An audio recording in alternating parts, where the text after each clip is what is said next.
We are now on our final video 10 of cell division, and I am sitting outside. It's getting dark, but you might still hear some birds and insects. And Alio, please show these videos first, and then you can watch them again at the end for review. Cell division plays three very important roles in our life and the life of other organisms. Those that reproduce asexually use it for reproduction. The cells produce more identical cells to make a new organism, such as this unicellular organism splitting in two to make two organisms. Cells also use division for growth and development, such as sexual reproduction. When one cell divides to form a baby. We also have number 3, regeneration of tissue for growth, regeneration, and repair. And this example is bone marrow cell reproducing into 2 to make more bone marrow. In this lesson, we will look at chromosomes and DNA again, and also the life cycle of a cell, which is interphase and then either mitosis or meiosis. Before a cell divides to make more cells, the chromosomes must replicate so that each new cell has DNA. Before division, each chromosome forms a long fiber called chromatin. In eukaryotes, this occurs inside the nucleus. But remember, prokaryotes do not have a nucleus, so their chromatin just forms inside the cell, not inside a nucleus. The chromatin will then condense to make it easier for the chromosomes to divide. Here we see one molecule of DNA. It first replicates into 2 molecules. These identical strands are called sisters.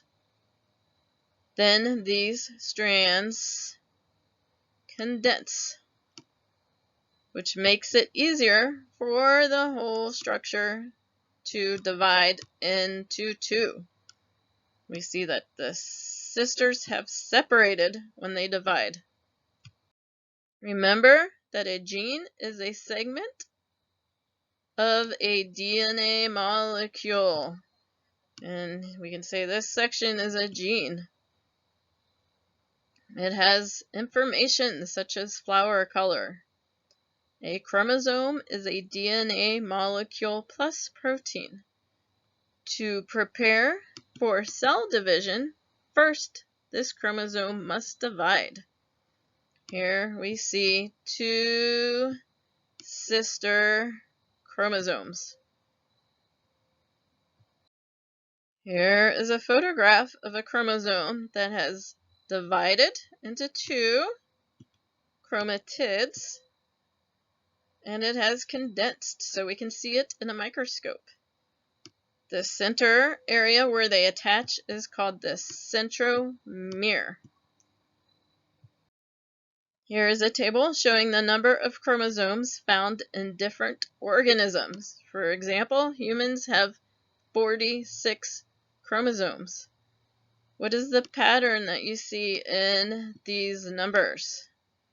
What do they have in common? They're all even numbered. In this photograph, the 46 chromosomes have already divided. So we see each with its sister chromatid. So how many chromatids are in this picture? It would be 46 times 2. I would like a volunteer to read this slide and the next several, so please back up and pause and allow volunteers to read. We just learned how DNA replicates, but how do cells make more cells? The life cycle of a eukaryote cell is illustrated here and has two main parts. Interphase is when the cell is growing and has normal functioning. Most of a cell's life cycle or time is in the interphase. There's a shorter amount of time when the cell is either replicating itself, as in the case of somatic cells, making more somatic cells. That is called mitosis. If the cell is making egg or sperm, we call that meiosis. So please skip the next two slides, which show this more in detail, but you can skip them.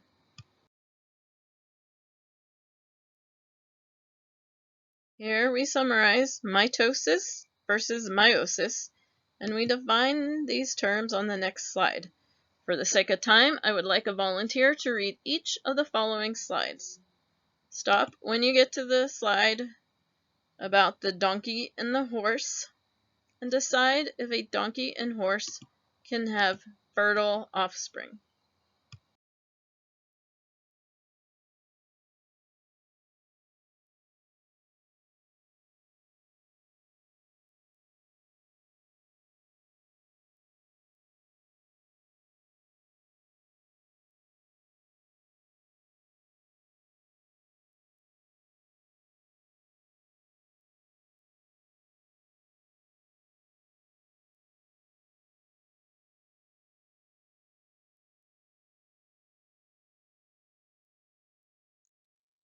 In the previous lesson about heredity, we learned how populations change.